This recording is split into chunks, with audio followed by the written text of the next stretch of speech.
When UFOs began making headlines in the late 40s, the Air Force began an investigation that continued for 22 years. During most of that time, the Air Force's chief civilian consultant on UFOs was Dr. J. Allen Hynek, who was then an astronomer at Ohio State University.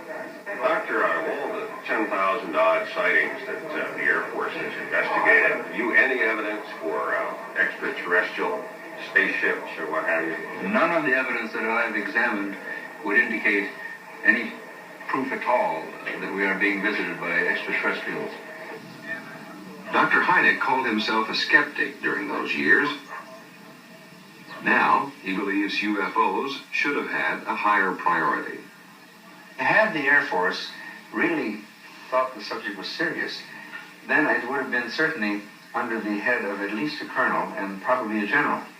But for years it was under the head of a captain, and sometimes even just a lieutenant to begin with. But they never actually denied the existence of UFOs, never once, of the phenomenon of UFOs. But they said, in effect, whatever it was did not endanger the national security of the United States. And that is their primary responsibility. This is an unidentified flying object, and a UFO photographed by an Australian television film crew shot out of an airplane window as they flew over New Zealand earlier this week. The pilot of the plane said he spotted it at about 20 miles, and then it began to turn with him as he changed course at 10 miles, and then it circled above and below the plane, making definite movements until it disappeared. Well, closer home, reports of UFO sightings have been sweeping Italy since shortly before Christmas. From Sicily in the south to Milan in the north, photographers have been snapping away at the skies to come up with pictures like these, objects that seem at least to defy normal explanation. Well, it's raised a lot more speculation about just what is going on out there, and among others who have been following this very carefully this morning is a man who has his home in Evanston, Illinois. He is Dr. J. Allen Hynek, Professor Emeritus of Astronomy at Northwestern University.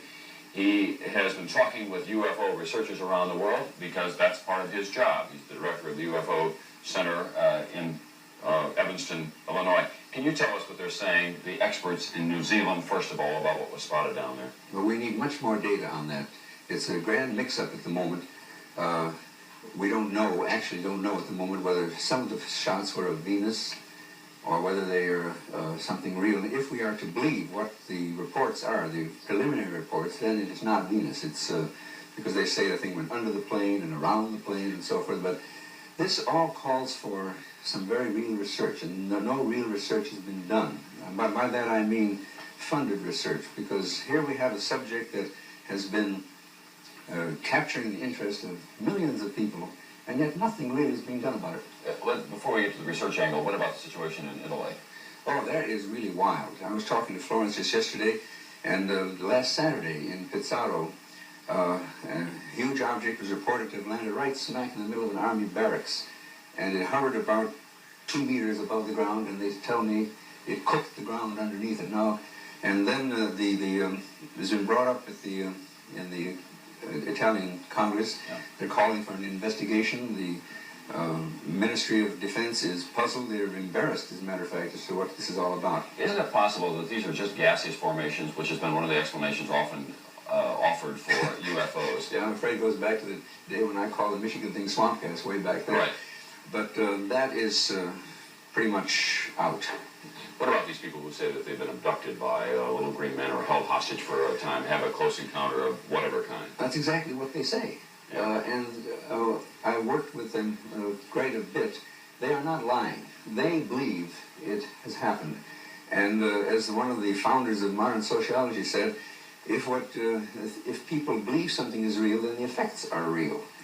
Well, what do we do about these most recent sightings and all the sightings? We have an international body formed with cooperation on the parts of lots of governments funding a research program of some kind. That's what should be done. The subject came up in the United Nations recently. We have reports from 133 different countries.